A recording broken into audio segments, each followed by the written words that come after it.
Welcome back to Younger MMA. The purpose of these videos is to show routines that are really practical and easy to understand. But these are routines that the best use of them is to do just a little bit, but do it every single day.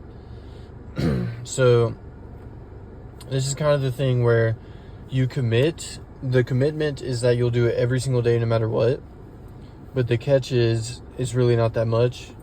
So it's up to you how many rounds you do. I mean, I recommend rounds of like a minute to 2 minutes with these, and short rest and just bang out the rounds. But these are things that are subtle. They don't seem like they're building a whole lot, but take it from me.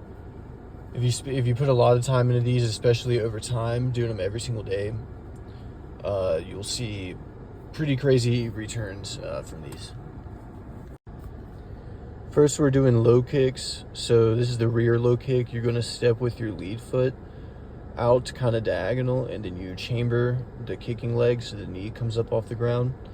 Then you extend, so it's that 3-part process of step, chamber, extend.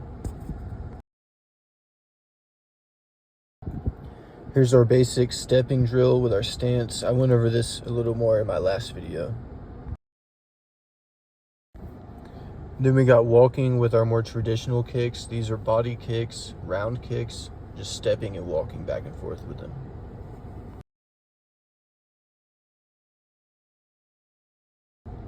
Up next, we got bouncing on the balls of our feet. The key is to not let your heels touch the ground. This is amazing for stamina and mobility. So here we're going to place an object on the ground and use it as a marker for our target or our opponent. We're going to move around and feel the range. This is really more about defensive moves, so stepping off to either side while slipping or rolling. That's kind of what I'm trying to focus on here. But creating angles and moving and feeling the range and understanding the difference between the stances at range and in the pocket. Now we're literally just throwing our jab.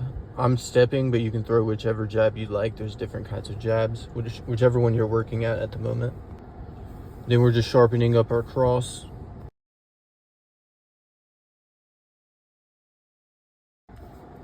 Up next is the switch kick to the body.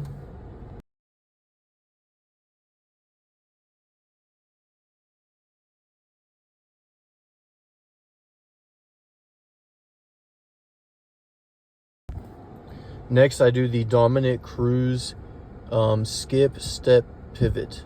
Okay, so that's skip, step, pivot. If you look up dominant cruise, you can find that. Here I'm throwing a switch jab. So it's like you're throwing a jab, but you're stepping with your rear foot out. So since you step with that rear foot and you end up in your opposite stance, you will kind of throw a cross. So it's like a jab and a cross at the same time. So today my shadow boxing was focusing on a particular sequence, which is 1-2 and roll. So I throw a 1-2. I imagine my opponent counters with a lead hook. I roll, I step to my right. Then after that, I was practicing following up with a 2-3. So after the roll, firing off a 2-3 and preparing for a counter to the 3 that I finished with. So blocking or rolling, whatever you want to do. So essentially, I work on sequences where I throw 2 punches with defense at the end. Well, defense at the beginning as well. So defense, 2 punches, defense. And I use the defense to angle. Then once I've got that down, after I angle, I attack again. And I like to complement this with bag work. So every day is a different sequence. And every day I pair that sequence. Shadow boxing rounds, I pair it with the bag.